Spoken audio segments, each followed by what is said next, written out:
জানেন তো আজকে বানিয়েছিলাম উচ্ছে আর আলু দিয়ে একটা তরকারি। তার জন্য প্রথমে আমি উচ্ছেটাকে এখানে কেটে নেব।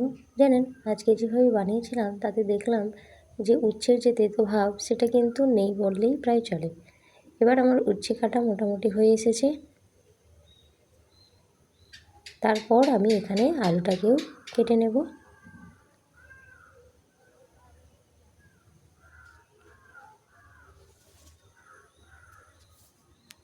কাটা হয়ে গেছে, এবার আমি ভালোভাবে জল দিয়ে এটাকে ধুয়ে নিচ্ছি। এবার কড়াই বসিয়ে দিয়েছি, কড়াইতে সাদা তেল দিয়ে তার মধ্যে কেটে রাখা উচ্ছে আর আলুটাকে দিয়ে দেব। দিয়ে এটাকে কিছুক্ষণ আমি ভেজে নেব। ভাজা ভাজা হয়ে গেছে, এবার এটাকে তুলে রেখে দিলাম। তারপর ওই কড়াইতে কিছুটা সর্ষের তেল দিয়ে তার মধ্যে দিয়ে দিলাম গোটা জিরে আর একটা পেঁয়াজ কুচি। দিয়ে পেঁয়াজটাকে একটু ভাজা ভাজা হয়ে গেলে তার মধ্যে দিয়ে দিলাম আদা বাটা। দেওয়ার পরে আরও ভালোভাবে আমি এটাকে কষিয়ে নেব।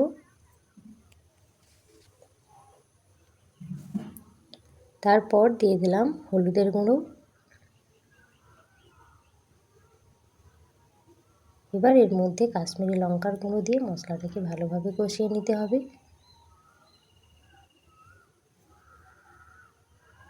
মশলা কষানো হয়ে গেছে, এবার এর মধ্যে আমি দিয়ে দিচ্ছি ভেজে রাখা উচ্ছে আর আলুটাকে। ভালোভাবে উচ্ছে আর আলুটাকে কষিয়ে নেব। এবার দিলাম পরিমাণ মতো লবণ।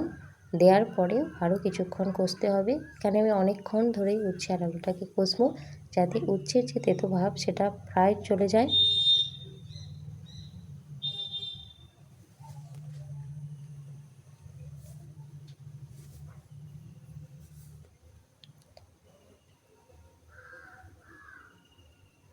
কষানো প্রায় হয়ে এসেছে, এর মধ্যে এবার দিয়ে দিলাম পরিমাণ মতো জল। খুব বেশি জল দেব না, কারণ এটাকে আমি যেহেতু অনেকক্ষণ ধরে কষিয়েছি মোটামুটি অনেকটাই সেদ্ধ হয়ে এসেছে।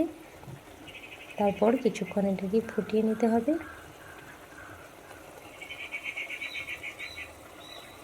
ব্যাস তাহলেই তৈরি।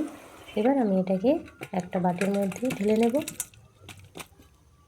দেখতেই পাচ্ছেন কতটা সুন্দর হয়েছে। এভাবেই কিন্তু আপনারাও বাড়িতে বানিয়ে দেখতে পারেন।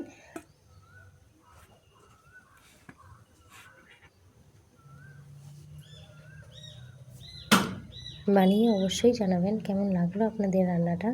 আর অবশ্যই আমার চ্যানেলটাকে সাবস্ক্রাইব করে দিও।